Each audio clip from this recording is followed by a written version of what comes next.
Well, it's the fairy tale chapter 446 again, and they finally give us hope again. If only for one chapter, at least they gave me hope again that everything may not be completely lost for fairy tale in battling the Alvarez Empire. Granted, I have a feeling this is only temporarily hope, but oh well, at least it's good enough for me. It starts off with Makarov telling that it was indeed Seraph who is Emperor Springian, and everything he was trying to do for last year was hopeless. However, the kids encourage him as not to reach out his hand, saying it's time to get home.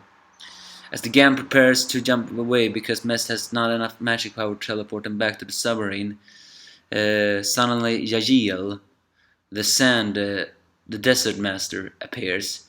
As he taunts Makarov for going home, the gang can still feel that this guy is on the same level as Brandish, but Makarov decides they need to escape. So Ersa throws some swords at Yajiel that apparently Yajiel gets pretty impressed of. They get to a magic vehicle Charlie had prepared, and with Ersa driving, they do it in top speed.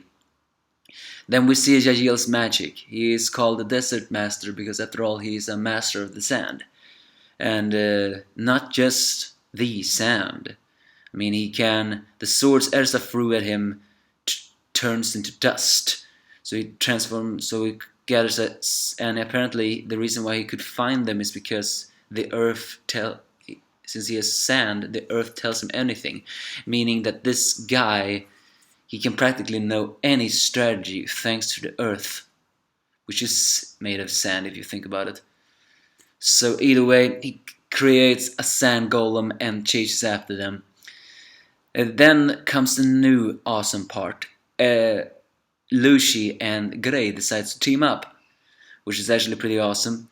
As they get outside, Gray enters his devil slaying mode, and Lucy just her Stardust Sagittarius form.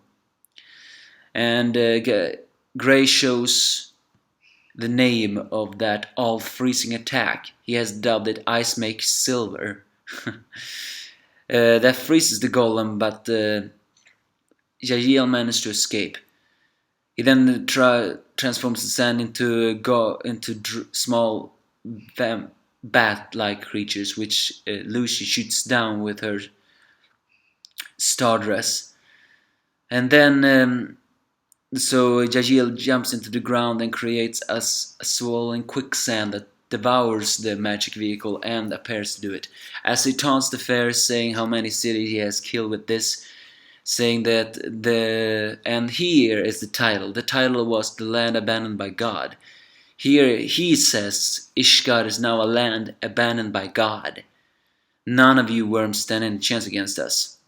And here comes the new awesome part. Natsu, who is now out of the vehicle, and that means no longer motion sick, just erupts a dragon roar that evaporates the sand like "Shut up, Hannibal!" And as he rips off the bandages that covered his guild mark, the guild marks switch back to Fairytale, and it says, "At least we still have the fairies." As that Jagiel is surprising to see that his apparently one of his ultimate attack was sheltered. Natsu once again tells him to shut up by punching him in the face. The counter escape begins now.